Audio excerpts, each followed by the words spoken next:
Right, welcome to another edition of Growth Monday. Today's a little bit different. You just see me on the screen. Now, I'm going to still have a guest. I've got a guest coming in, Melissa Cortez. She's been on the show before. Great stuff. She usually has great content, and so I expect nonetheless today we're going to be talking about recruiting responsibly. I know we've heard this phrase in the past. Something else is associated with responsibly. We're going to talk about recruiting responsibly, and we're going to look at it from a 360 point of view, from all aspects, right? From the candidate's aspect to the recruiting manager or hiring manager, if you will, as well as the executive team. I think sometimes we get so caught up in looking at just one part of the situation that we lose sight of the 360 view, the holistic view, looking at it from all angles. And so that's what we want to do in this discussion. And I want to have a discussion with you in the audience. I want you guys to give me your feedback as we go through this material. And you're somewhat of a testing ground, if you will, for some presentations I'm working on. But I want to see how this lands on you. I actually did a quick poll this morning, and I asked candidates, when do you expect to hear back? If they're interested in you and you apply for something, when do you expect to hear back? Now, I'm curious, for those in the comments, those of you who are joining in, I'd love for you to give me your take on this. And Joanne, maybe you can put that question in the comments. Ask them the same question that I asked in the poll earlier today. Can you do that for me? Can you take that poll question, put it in the chat? And I would love for folks on this live to let me know, or on the replay, if you're watching the replay too, let me know what your expectations are, and then I'm going to let you know what I came up with when I looked at the stats. It was amazing. And so when you look at the standpoint of what the candidate is expecting versus what the recruiter and hiring manager are expecting versus what the executive team is expecting, a lot of times it's different things, and we're not all on the same page. We all have the same goal. The goal is the same. We want to find that next great employee, and that future employee, that prospective employee, wants to find a next great spot for them. So we all want what's best, and we all want the same thing. However, how we're getting there is somewhat disjointed. So I want to kind of give you some visuals on that, and love to get your feedback as we go through this discussion. Let me know if you have any questions or comments. And if you don't agree, I'm good with that too, because it's always good to get different perspectives on things. Now, my background is I've been in recruiting since 2004, so I'm approaching somewhere around that 18-year mark. And I've been mostly in the healthcare space. So a lot of things that I share with you are going to be in the healthcare space. I've recruited over that period of time nurses, physicians, physician assistants, nurse practitioners of various sorts, including CRNAs, therapists, executives, directors, CEOs of hospitals, you name it, pretty much all in the healthcare space. And recently, the past several years, we've been using something I think is very sound in terms of a strategy, and it's really reaching our candidate base by video. And during that process, we've got a chance to analyze over 35 million impressions, roughly over 2 million views, probably approaching somewhere getting close to probably 3 million by the end of the year, and literally over 100,000 clicks. And so as we look at that, and we look at the amount of applicants that we've brought in the door, several thousand applicants that's actually translated into, probably somewhere around the neighborhood of maybe 10 to 15,000 applicants, hundreds of jobs filled. When looking at all that data, success leaves clues, right? It starts to kind of build somewhat of a template, if you will, as to how that hiring process should look from the candidate's point of view, from the hiring manager's point of view, and also from the executive team point of view. And I left out recruiter by design because a lot of us, like myself, we're recruiters, right? We're kind of in the middle of that. So I'm going to kind of put hiring managers and recruiters kind of in a similar boat, but I am going to single out the hiring managers in this discussion. And then in just a few minutes, we're going to have Melissa come on, and she's going to talk about some things from her perspective on what she feels like could improve from her perspective, which is a very hard to find candidate, right? A lot of us, reason why you probably are watching this is because there are some positions that on an ongoing basis present challenges to bring in those hard to find candidates. And so that's what I want to talk about today. I want to talk about how do we get those hard to find candidates. And then also there's another part of this where you've got these jobs that you're putting out there. In these jobs, you get multitudes of applicants, lots of applicants, but but you can only pick or hire a few of them. So how do you get it filtered down to the actual best candidates for that particular job? That's a whole different discussion, but that's part of it too. That they all affect this 360 view of recruiting, and what I would like to term, and I got this term from Leah, our president of our company, recruit responsibly. I love that term. So we're going to talk about that. And feel free to put in the comments if there's something you want to talk about, any questions, any comments you have. So let's talk about it, first of all, from the candidate's point of view. Now, from the candidate's point of view, there's a couple of different ways they're going to probably learn about your job. Now, obviously, if they live locally, they're familiar with your company. I'm not going to speak much on that. That should be kind of a no-brainer. I mean, they're probably going to apply no matter what your process looks like, right? So if you live very close to the candidate and they're very familiar with your company, they like what they know about your company, perhaps they know someone there, it doesn't matter what your process looks like. I don't care if it takes an hour to fill out the application. They're probably going to fill it out, right? Especially after they've talked to someone there at the organization. So let's put that to the side. Let's talk about those candidates that you don't know and they don't know you.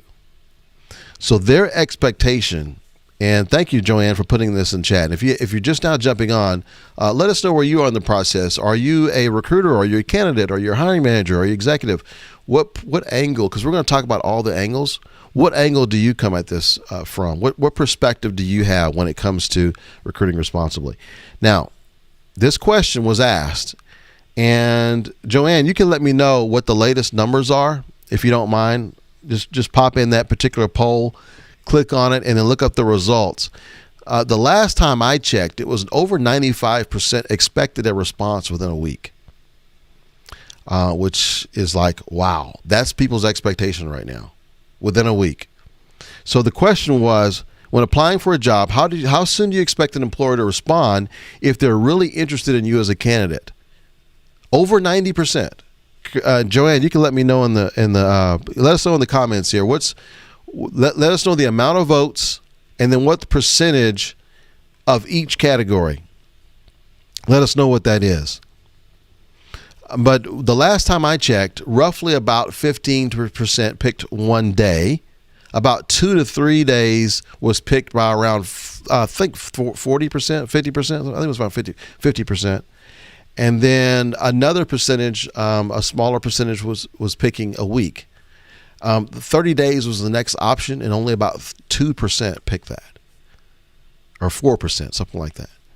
So that right there lets you know the expectation of candidates, if you're interested in them, is very high.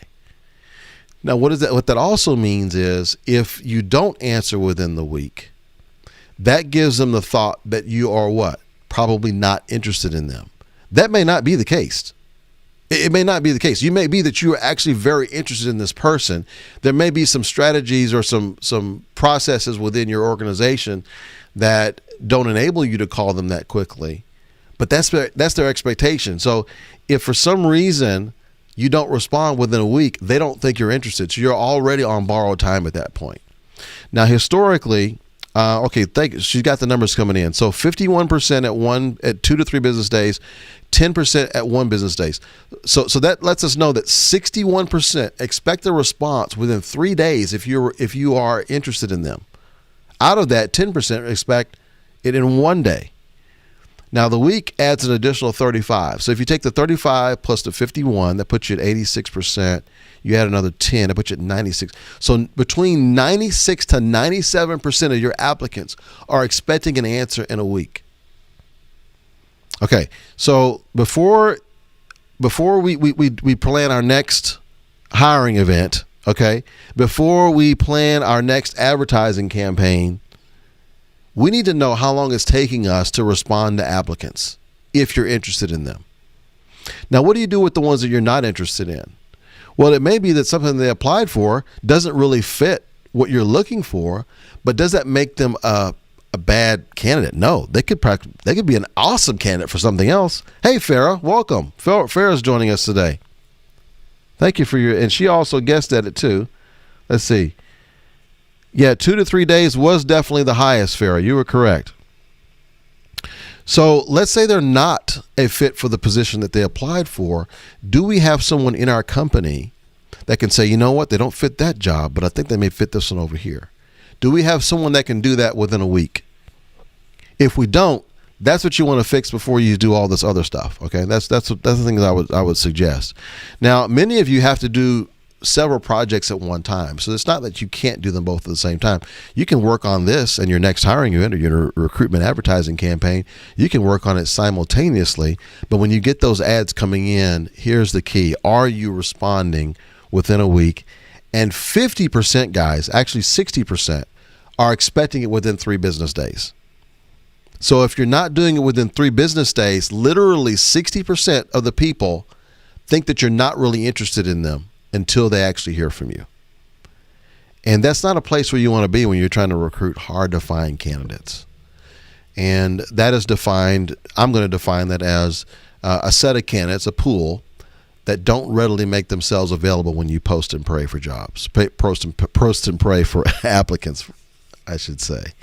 That's just, if you haven't heard that, this is saying within the HR and recruitment that there's the habit of posting and praying. You post a job description and you pray that the right person answers that particular advertisement for your job.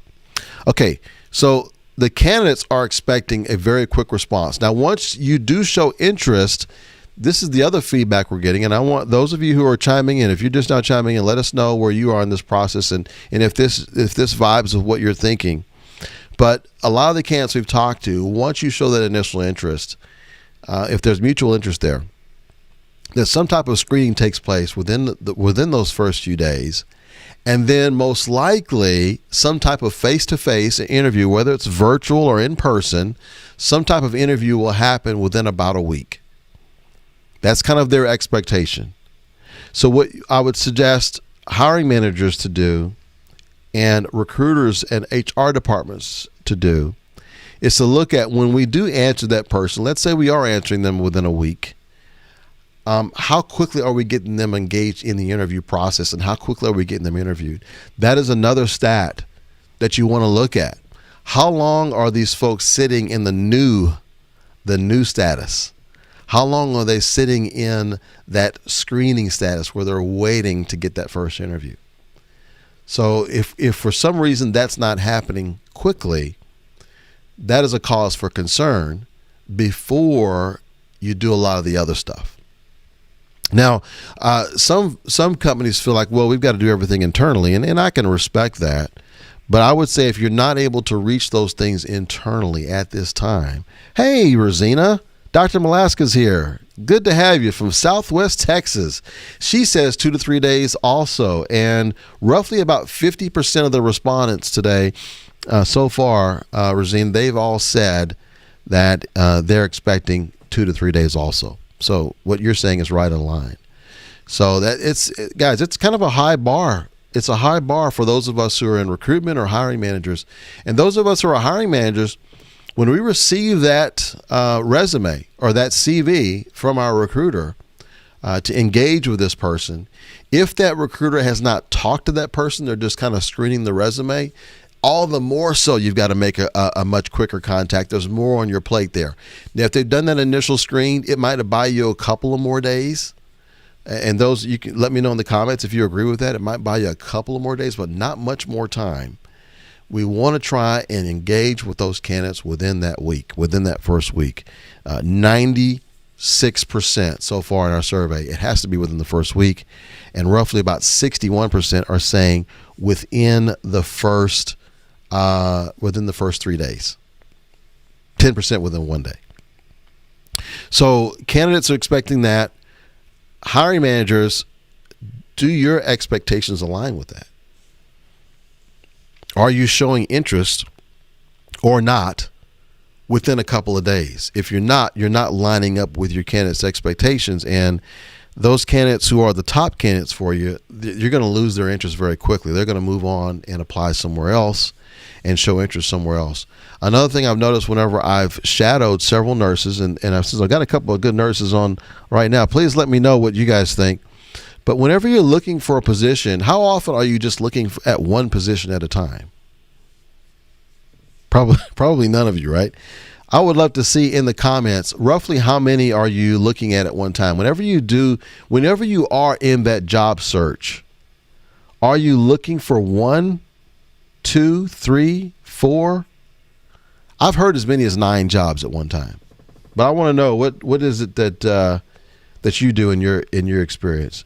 Now, Rosina, she says, Dr. Malaska, she says, I've had experience where I was contracted within 1 to 2 days within submitting my resume. There we go, guys. See, that's exactly what we're talking about.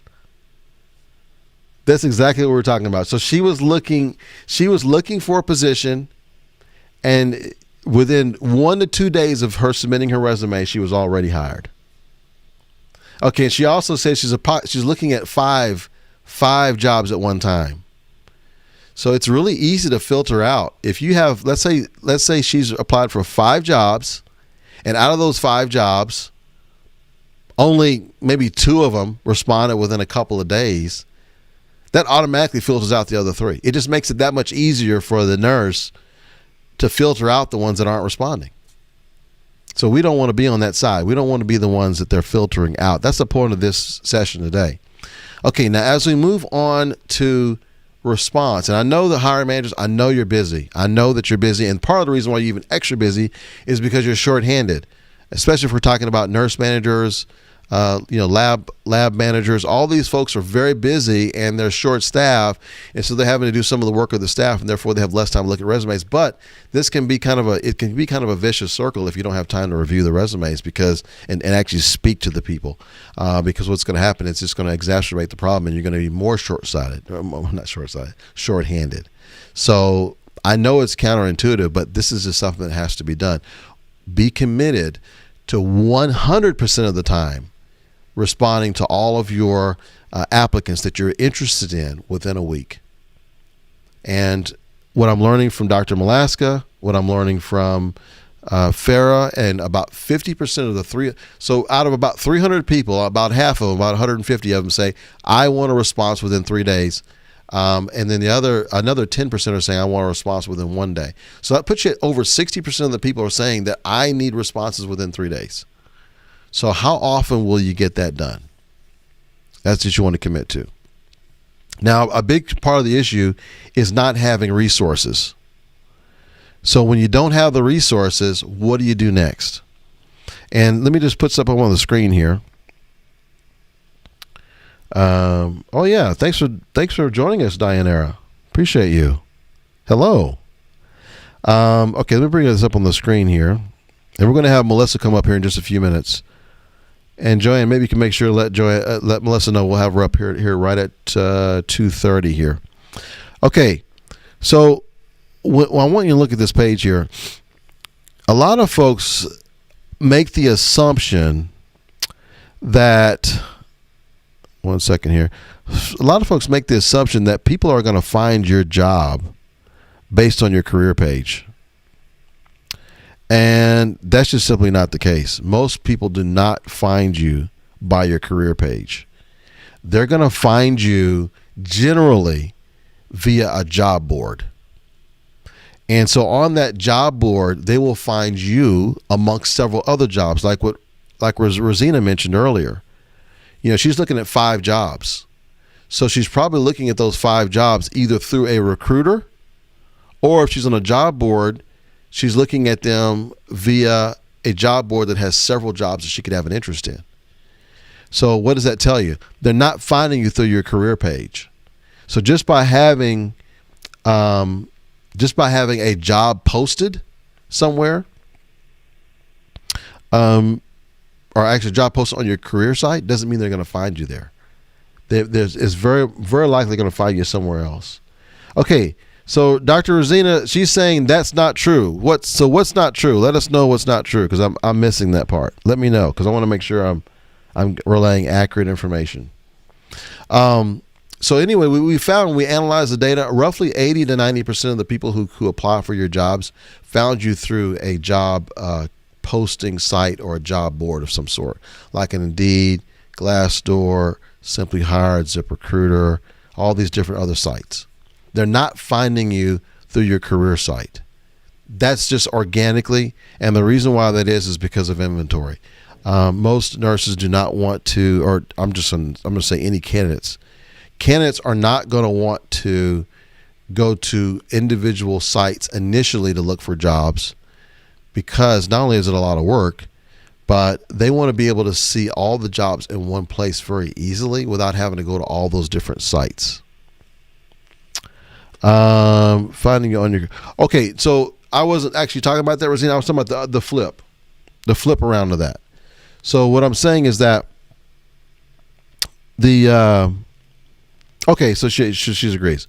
So yeah, so what I'm saying to these employers is that a lot of the employers feel like they're getting their candidates from their career site. They don't realize that most of their candidates are not coming from their career site.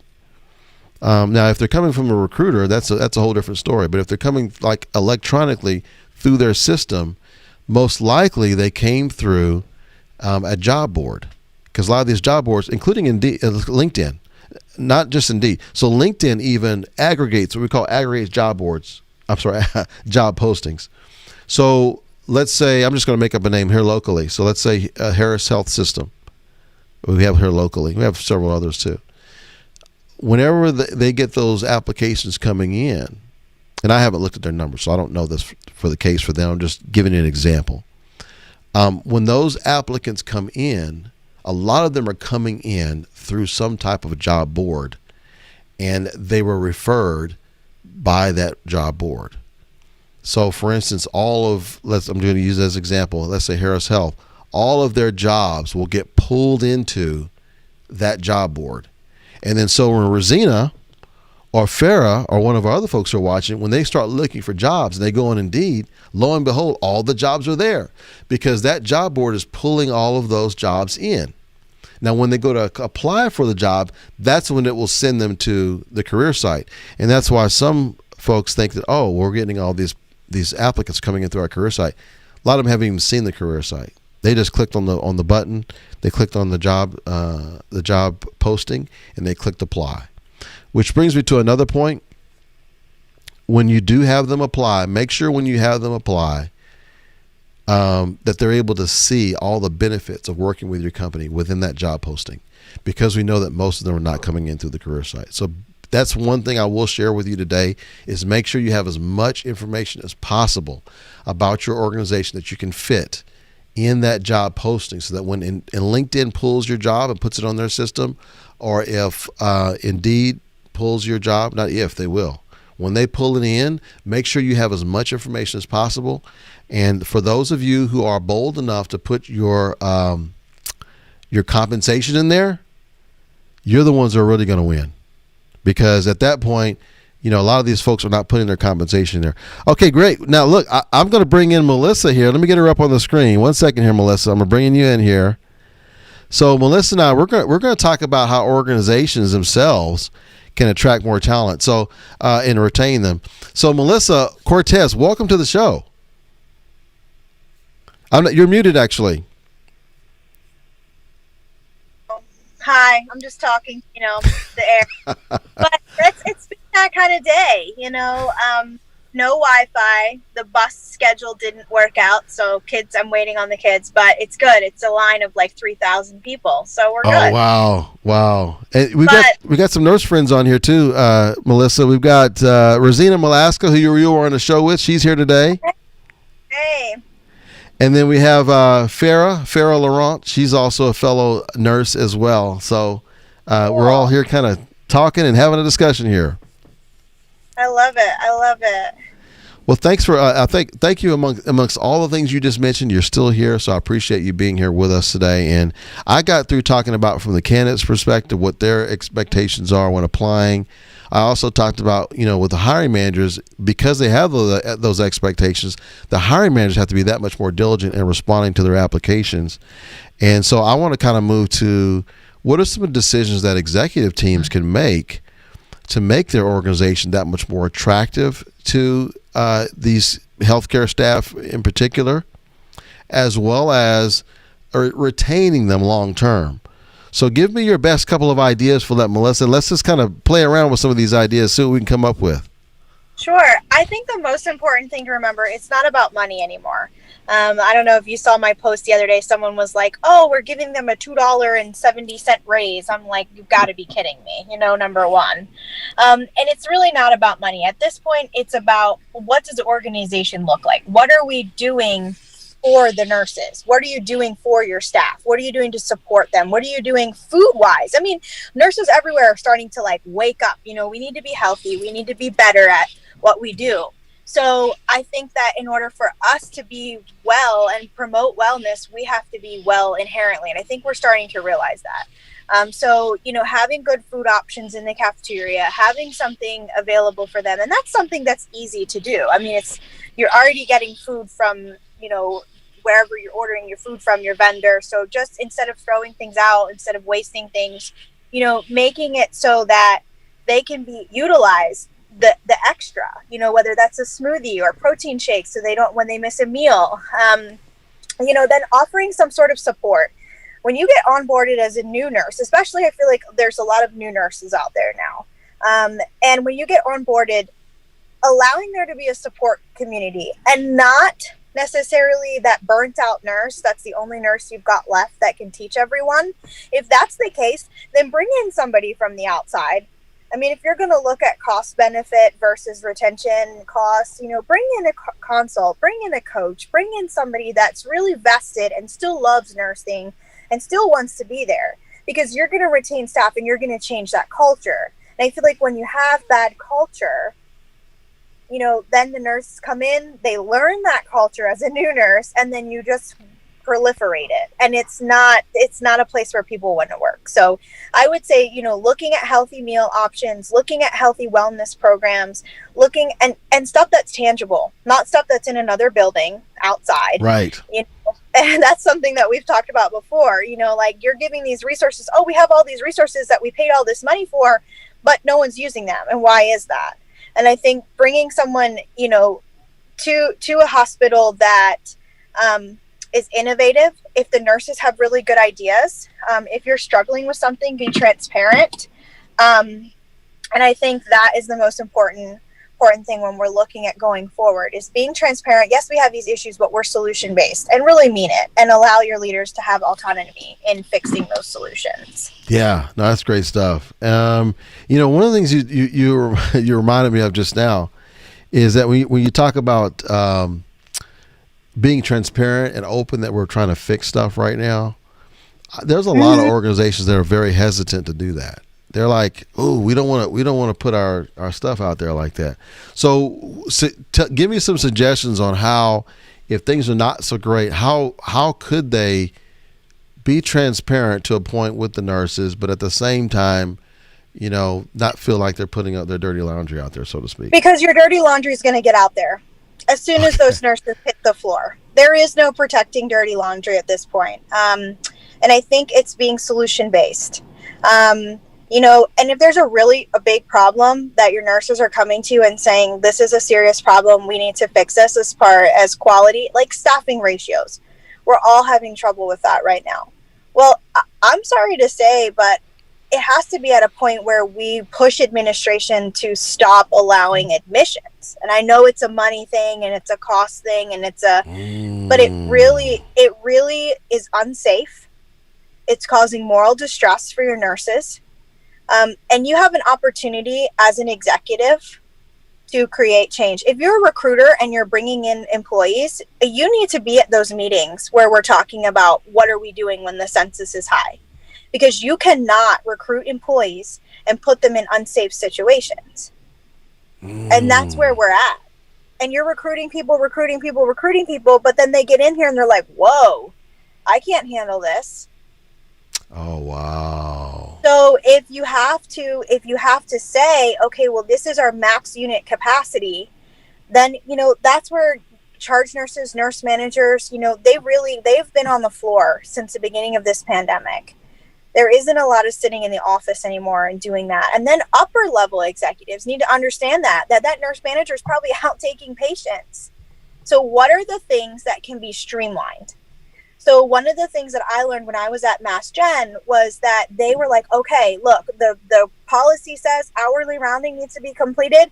We know you're doing hourly rounding in these COVID rooms. So why don't you just write a note at the end of every shift, hourly rounding completed per policy. Making a lot. Okay, yeah. Providing some of the documentation stuff that technically by policy we wouldn't have done if it weren't in a pandemic. So in the surge, as it's being creative and coming up with a list of problems. If the nurses are telling you it's too much documentation, I can't get my documentation done, they're riding the clock, 8, 9 o'clock, they're not leaving after their shift, which is causing money because you have overlap, right? If that's the problem, then you need to think of some changes that can be made during the workflow, during the day. So I think that, what did she say? Hospitals are short-staffed too. Stopping admissions to nursing homes would stop admissions to hospitals. Yeah, I think it's a huge problem all around. And where do we put these people? They're sick. They need our help. Of course they do. So we have to create some sort of system to manage them, whether that's team nursing. I found a lot of value in team nursing. Even taking a new grad or a new nurse and somebody and saying, okay, you're just passing meds or you're just assessing people today and I'm going to take primary responsibility. It's reworking the traditional siloed workflow that we used to do as nurses. And I think that's really important, just having some creative, innovative ideas. And that's something to present when you're hiring and say, we realize there's a staffing shortage. So this is what we've done on our end. We've done team nursing. We make sure you get a 2:00 break if you have it. You know what I mean? Things like that you implement, and the hiring managers and recruitment people should be in on those conversations because you have to be able to tell the staff that you're recruiting what you're doing. Yeah. One of the things so this is all great stuff. So one of the things I was thinking about is we do a lot of video recruitment campaigns where we'll have in the posting itself or just out there on social media, we'll push these videos out that talk about what's going on with the facility. How would that look to a nurse if we put some of these things out there where you're talking about the juicer thing and you mentioned some things about, less documentation, some things that they're working on. How would that impact a nurse if they're seeing that? Heck yeah. Sign me up for that organization that's listening to us. They're listening. Even if it's not perfect, they're trying. They're doing something other than ordering pizza. Yeah. So, okay, I want to ask you this too. Magnet. That I've heard is a great certification to have. As far as the nurse yourself and the nurses you're around, give me some thoughts as to how that's being looked at right now and what are some advantages of that. I've worked at magnet facilities and non-magnet facilities, and I really feel that there is no difference in a pandemic. You might have more autonomy for the staff themselves to make more decisions. Say we're okay, the workflow needs to be streamlined. Okay, nurse manager, do whatever you got to do. We trust you because you're magnet. Maybe that is a little bit more different, but I haven't seen anything tremendously different as far as the magnet facilities being so much different in a pandemic. Okay. And I also want to ask you a question about response time, but I've got so many comments here. Let me just kind of take a break here and read some of these comments. I'm picking up my 2 kids from their first day of school, so but that's nurses. We multitask. We do everything. So read me the comments. I'm excited. I'm trying to read them as we go along. Okay, yeah. So I'm gonna read some of them here. All right. So let's see here.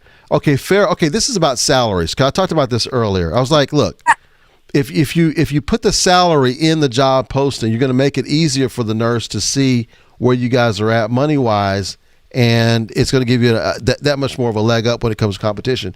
But I know a lot of hospitals are not really vibing with that. They don't really want to do that, right? For a number of different reasons. So here's the comment. If I'm not mistaken, in the state of California, you don't have to share your salary info unless, of course, you openly disclose. So what are your thoughts on salary when it comes to looking at job opportunities? If a nurse is looking, does it help to have salary? Does it matter in the posting? I honestly think that it depends. If your organization has got excellent things going on otherwise, I don't care. Hopkins was the lowest paid job I ever had, but it was Hopkins. Like, who wouldn't die to work there as a young nurse? So that made a difference. But I think it depends on what you're offering the nurses. What else are you offering in that job posting? What's appealing besides just the numbers? Okay. So you're kind of on the fence on this. So it may or may not be a good thing depending on what you're offering. Now some states it's required, but in the ones that it isn't required, you're saying just it's kind of situational. And I think too, like, how much negotiation is going on with salary right now based on experience or what they can bring, like if they're willing to do the clinical ladder, that kind of thing. I don't know much about that. I've always just been offered a salary and kind of negotiated a little bit. But like I said, I've never had to wait more than 24 hours for an offer because I have experience, Right. Okay. Oh, wow. That's another one. You never had to wait more than 24 hours for an offer? Yeah. Okay, that plays into what I was talking about earlier, Melissa. I was saying that, okay, so whenever someone applies for a job and they're expecting a response within here's the choices: 1 day, 2 to 3 days, a week, or 30 days. And so what would be your answer to that question? 1 day, but that's because like I'm used to it, and then I saw it was only 10%. I was like, oh my god, maybe this just the ICUs have been desperate a long time, even before COVID. So yeah, okay, all right. So you guys see this firsthand. We're talking with a nurse that's never had to wait more than 24 hours for an offer. So you're pretty much not going to get, unless Melissa just didn't really like the offer she's getting, you're not going to find her on your in your queue for very long, at least not responding. So well, there's so many coming at us, so you have to be really appealing, and just really, the more personable you are, the better. Like, I know that I've talked to recruiters who are like very like, oh, this is the deal, sorry, that's what we're offering. But people are like, want to know a little bit about like my experience, and they have an open-ended conversation and like, what can you bring to the unit? I'm like, oh, this is it. Yes. Okay. All right. So they have a way of recovering if they're really personable, if they're a little late. Okay. All right. So Rosina, she says, totally agree. The most important thing is honesty, integrity, and genuine support and empathy from leadership and management, not just rhetoric.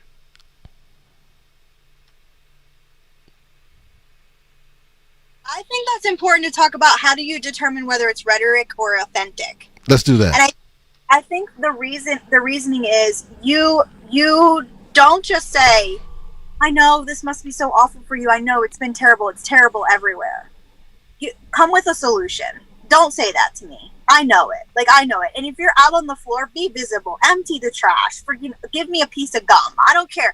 Offer me a water bottle. I don't care what you're doing, but that needs to be tangible, that you do care and that you are in it with us. Not just sitting in your office. I have an open door policy. I'm rounding.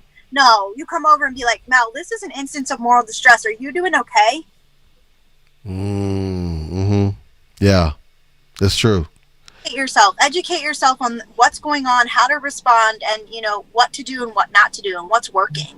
And all you have to do is ask your staff. Okay, so what's the best way for, because I'm gonna ask you to tutor me now. So what's the best way for us to put in a video to show that they have leadership that is active like that with the staff, that they are, on the floor with the staff and helping them? I would have the staff film what they love about their leader. Personally, from their phone. Okay. I love working here because I like that. I'm treated like a specialist here. I'm treated like a nurse here. I'm treated professionally here. Nice. I'm going to use that tomorrow, Melissa. I'm on site tomorrow. Are you? Yeah, I'm on site with a large health system tomorrow. Harris Health. They're doing great stuff. Or are you in Texas? Where are you now?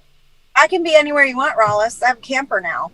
Oh wow! So we're gonna have to coordinate one of these times when we're doing one of these shoots. We have to coordinate where you get you down this way. Yeah. Okay, I got another comment here. This is Farah. She says it is the whole package. I believe it's important. She says although money is important as well, professional development is important, as well as opportunity for advancement. Hello to the kiddos. I love this. This is work-life fit, folks. I love this. She's multitasking. She's being interviewed while she's picking up her kids. We should give a round of applause. I'm going to give a round of applause for Melissa being a great mom. She's being amazing right now. So there we go. Thank you for that. I don't know if she sees it. Thank you, guys. How was your first day of school? Good. Look, we are masked up. I'm so proud of them. You guys can take your masks off now. You know, there were like literal debates here, like protesting outside the council, like the Board of Education meetings and stuff. So I'm glad we got the mask mandate as an ICU nurse. I'm like, anything that we can do to protect everybody. So that's all I'll say about it. Absolutely. Okay. So did you hear my part about what Farah said about it part of being the whole package? Okay. And then Rosina followed up and says, have a genuine trained mentorship program for new nurses and even experienced nurses who are joining your organization. So did you have a comment back on any of that before I move on? Yeah, I think that the training is really important. So like having a really good, robust training is really important. And part of that needs to be self-care. Do not leave out the self-care portion. Train your preceptors on self-care, encourage breaks, encourage them to get through it's not getting through the shift anymore. It's how do we keep people at the bedside and how do we keep them loving nursing, loving being there. And that is really through that wellness and self-care portion. Absolutely. You know, and I'm going to throw a stat out here to you and the folks who are watching. Last time I checked, this is pre-pandemic. This is like 2019 numbers. There was 4.1 million licensed registered nurses in the United States. There was only about 1.8 million that were working the bedside for hospitals. And there was only about 2.9 million nurses that were working. So that tells me that over 1 million nurses decided to do something else that were licensed, that still have their license. Now, some of them may be older, maybe they're about to retire, but that's still a substantial amount of people. And even if I took into consideration there's 300,000 nurse practitioners that may be working on their own, that still leaves me with like 800,000 people that are just milling around there. So you have any thoughts on that, Melissa? A lot of them are getting their realtor license. A lot of them are working at Target. A lot of them are doing anything but be at the bedside. And I heard a really good quote the other day. The moment nursing lost its voice was the moment they stepped into a hospital. So you empower nurses, give them back their voice. And I encourage every person, every executive, every hiring manager, you need to read what matters most. It's about OKRs, objective key results, from the creators of Google and some large corporation people. If we could get everyone to do OKRs, and that means that you pick objectives, the CEO knows the objective as well as the environmental service worker. And everybody has an objective that meets one of the core objectives. I'm not talking about mission, value, vision, blah, blah, blah. No one cares about that right now because you can say that your mission and vision and you're following that statement, but none of them really care because that can't help anything that's not solution-based, right? It's maintenance-based. Yeah, that's so true. Okay, so and Carl says, hey, Rollis and Melissa, great conversation, stopping in to join in the fun and show some love. I'm so glad he said that. Thank you, Carl, because we need to bring some fun in here. You ready for a little fun, Melissa? Of course you are. All right. I'm ready. See, Rollis, there's my camper. I can come visit. Oh, love it. Okay, great. That sounds fantastic. Okay, here's my question for you. Okay. If you were creating your own personal favorite songs medley, what songs would you be sure to include? And I want the folks in the comments to tell me what you think would be in your medley. Give me like your top few songs you'd put in the medley. 3 to 5 songs. Selena fan. I'm Texas all the way. Oh, I love Selena. Yes. Probably Selena. And then I like 80s rock. Okay, we have to be specific though. Which Selena song? Como la Flor or Bidi Bidi Bom Bom or what? Give me what you got. No me queda más. Oh wow, you're gonna let the slow one. Okay. Yeah, I love that one. Okay, and what's the other one you said you want? I'd probably do like some Journey. I love Journey. Oh, or Journey, yeah. Poison. I'm from Baltimore, so Poison. Oh really? Okay. So which Journey song? I don't know. Probably Don't Stop Believing. Stop Believing, right? Everybody. That's a good sing-along song. That's true. Yeah. What else? Who else is on my playlist frequently?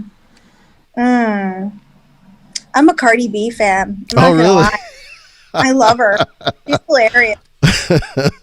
Okay, which Cardi B song are you thinking about? Started at the bottom, now I'm here. Like she's like that type of person to me. She really, I as much as she's a little ratchet, right? But she also has really paved the way for herself. Like she was like, this is where I want to be. I'm going to do it. I'm going to do it my way. I'm not going to let people dictate that for me. So I kind of like that about Cardi B.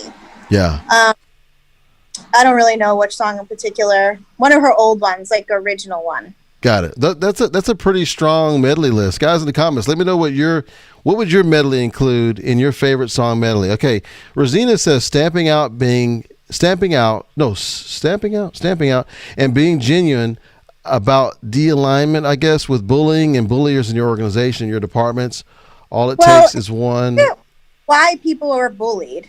It's because they feel oppressed. They're part of an oppressed group, and oppressed groups bully each other. Yes, I'll be right there, okay? No, I don't like that. I just got to show this. Look at his. You rocked the first day of kindergarten. Say hi to everybody on live. Say hi. And then understanding that this is part of a nurse's life, right? Work-life balance. And the more well that we can keep a nurse at work, the more well she's going to be, the better her kids are going to be, and the less call-outs you're going to have. And all that training, that self-care training overflows into their mom life or their dad life, and they're able to really reduce the amount of time that they miss. So that's something that's so important in understanding that. Yeah. I think that the comment about bullying is from an oppressed group. People who are burnt out, people who, and I don't know if I like that phrase because it's just so like overused, but people who are exhausted emotionally, physically, spiritually, really like to have power. It's a loss of power. So they like to control the things that they can. And that's a sign of just depression, anxiety. So I think that when you teach them that the only thing that they really control is their own space and how they respond, you do end up preventing a lot of the bullying that occurs. Interesting. And then so Rosina says happy staff translates to happy patients. Would you agree with that, Melissa? Very much so. There's 4 things that we look at Cortex, and one of those is quality and patient safety. But the other is really your HCAP scores. How do you keep people happy in a pandemic? Well, it's by promoting internal wellness. And you can't do that by just saying, oh, great job. Great job. You're a hero. It's more than that. Yeah. So Ralph, I think you read this earlier. He says hospitals are short-staffed too. Stopping admissions to nursing homes would stop admissions to hospitals. What are your thoughts on that? Nursing homes are just, that's a whole nother horrible place that we could go down, but they can't find staff. It's the whole system itself is we know it's broken, right? I think we can all acknowledge that the system itself is broken. And I think there's a lot of people out there that are working towards a better system. But in the meantime, how do we manage? We can't just say, oh, well, too bad. There's nothing we can do. And I think it's a lot of the executives. I always tell nurses every time I talk to them all over the country, it's not that your executive doesn't want to help you. It's probably they don't really know what to do. Yeah, that's what I find. They want to help.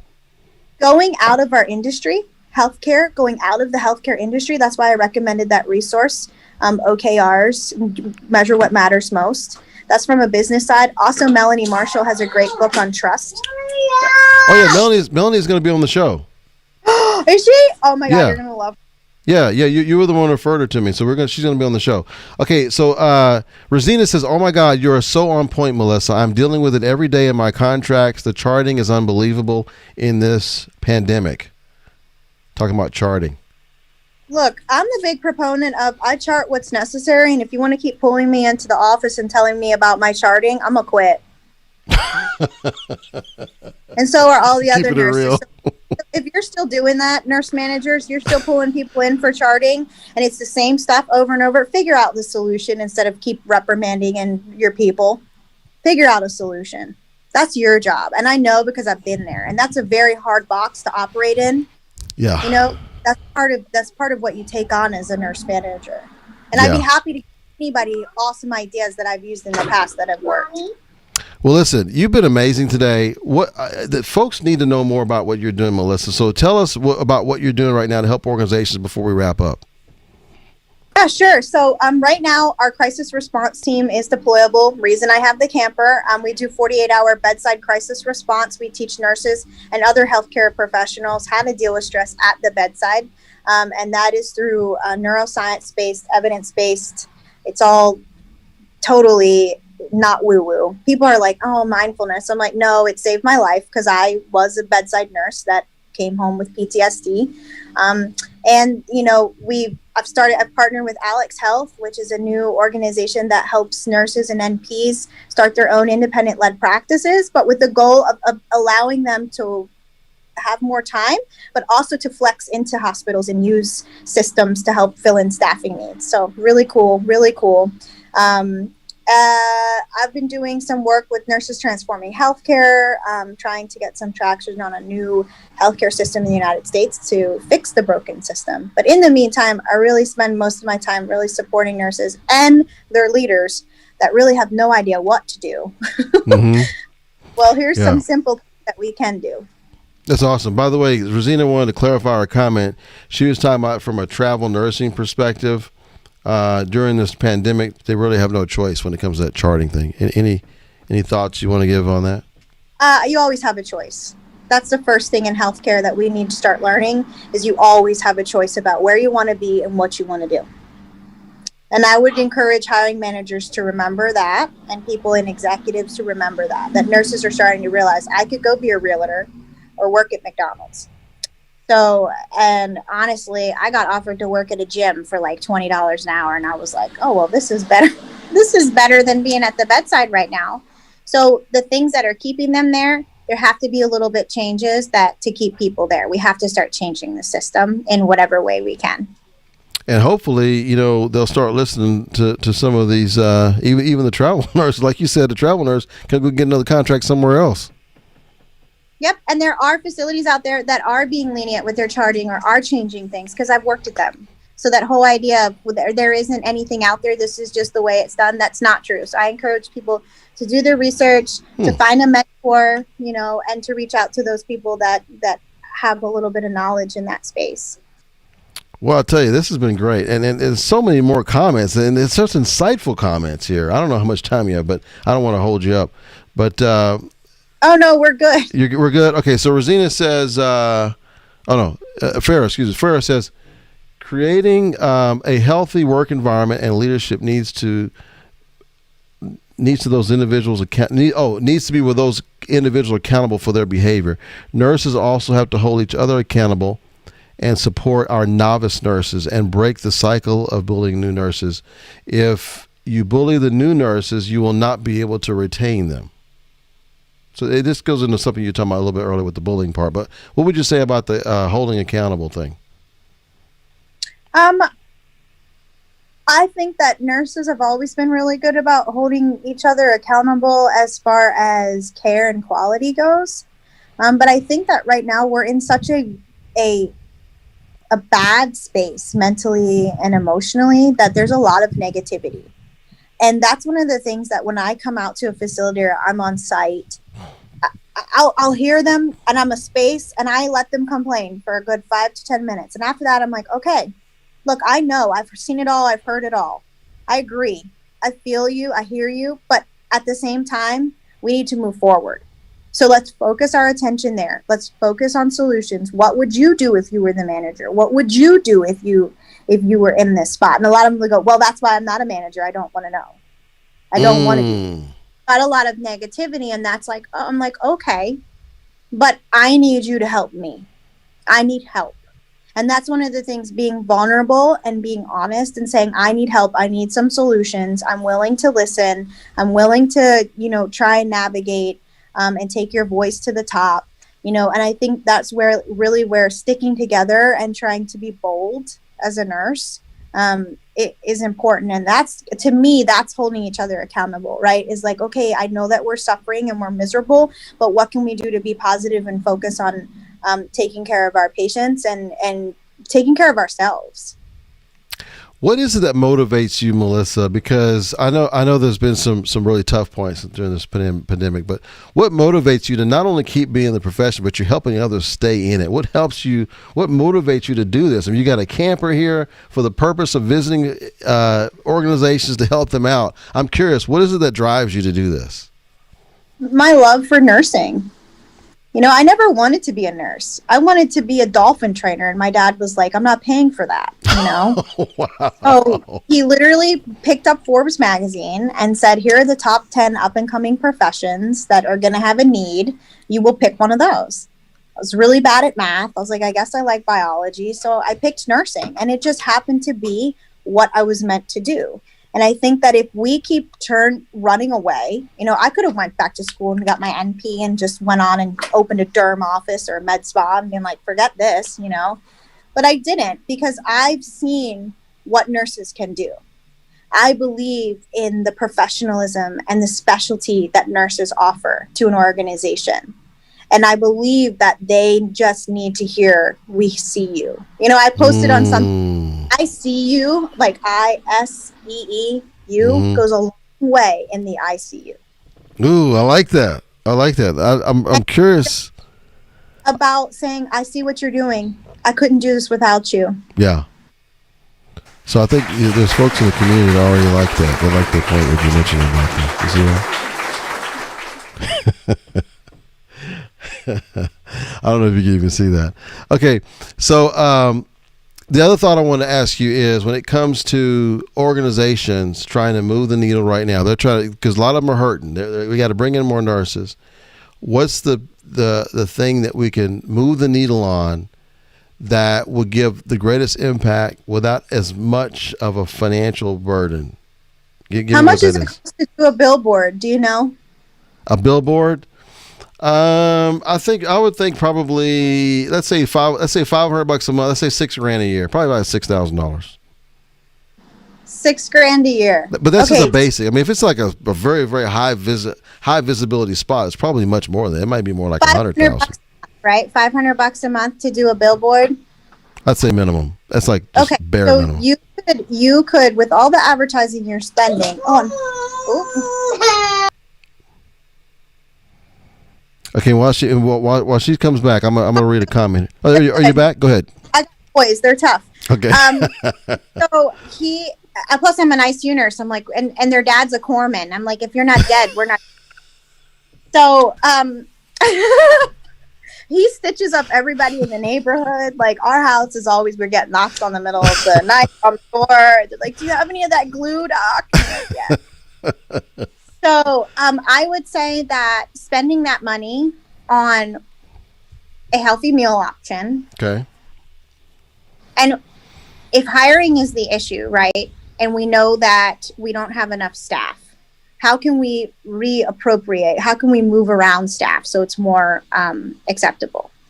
Is there a time where your charge can come in and be in the numbers for a period of time, whether to cover rounds or whatever your busy time of the day is? I recommend having a float at that time. I know it's more money up front, sometimes for that overflow, but you really are allowing the nurses some peace, allowing the nurses that chance to catch up. Sometimes I offer my really strong nurses to come in a half an hour early to cover that cross of the shift change and help support those new nurses in getting their meds passed and getting the things finished up. And then like those simple changes in documentation, workflow issues, changes in processes that are capable of being changed. Those are really important. And then highlighting them, highlighting the people that are coming up with them, highlighting them in media, social media. Our nurse developed this program to enhance workflow. And it shouldn't be an abstract that they have to submit. It should be, okay, you have a solution. How do we push it through to the top right now? Right. Yeah. Right. In fact, Rosina, she said, I missed that comment earlier. She says that RN who is a runner or a float around the unit helps out a lot in this pandemic, really helps out in this pandemic, she said. Or we used to have people that were like furloughed. Even I think this guy worked in genetics or something at Mass Gen. He was like a Harvard researcher guy, and he literally just ran and got stuff for us all day. Oh, wow. From the supply room. He's well, furloughing me. I stand outside, and when you guys hold up your little sign in the COVID room, I go get the supplies for you and put them on the cart outside the room. That's amazing. Yeah, it could be something small like that. Simple stuff like that, or I say 2:00. By 2:00, if you're nurses, they should have a buddy. Everybody should have a buddy. And at 2:00, if you haven't gotten a drink or gone to the bathroom or gotten a break, they get a break. Yeah. Exactly. Even if it's just 10 minutes. So, okay, Rosina, she's submitting an idea about my video. She says, have a few seconds with excerpts in the videos of staff of varying departments and units, not just nursing. Oh, I'll take that. Oh, yeah, for sure. Thank you. I think there's something so important about all the units being cohesive. I say that the most important person in that hospital is an environmental service worker. Do my job without them. I love them. I take care of them. I'm buying them lunch. I love them. Yeah, absolutely. Yeah, I've heard similar things from others. So that's so true. Well, you've got so many great comments. I don't even have time to go through all. They're amazing. I'm going to read through all of them. Those of you who have put in comments, whether you're watching it live or the replay, I'm going to go through every last comment of these. Thank you for all these comments. And Melissa, I want to thank you for being amazing and being on the show today. You worked it in. Even though you had other stuff going on, you still worked it in. So thank you for that. That's nursing. We're MacGyvers. Well, listen, keep up the great work, and I'm gonna definitely get with you on one of my next video shoots. And we're gonna have to partner up. It looks like Rosina wants to do it too. So we'll definitely have to get you guys on some different shoots and see what happens. He just found I wrote him a note in his lunchbox, and he just found it. So he came out to tell me thank you. Oh, what's his name? Abraham. So Abraham. Hi, Abraham. What does your note say? It says, "You are brave, love, mommy." Oh, I love that. Okay, so we're gonna give Abraham and mommy and his brother some claps there. Here we go. Thank you. You guys have been awesome. Thank you for being so flexible. And I encourage you. Anybody who wants to reach out, please do. I'm happy to talk to anybody about anything that they need help with in their organization, for sure. Absolutely. And Rosina says, we are women who know how to multitask. That's so true. Well, listen, you're doing it all. Thank you very much, Melissa. Have a great rest of the day. Thank you for everybody watching in the comments. All you guys. Bye. Bye. Okay, hold on one second here, Melissa, before I cut off. And Joanne, let me know when it's okay to cut off here before I hit the end stream button.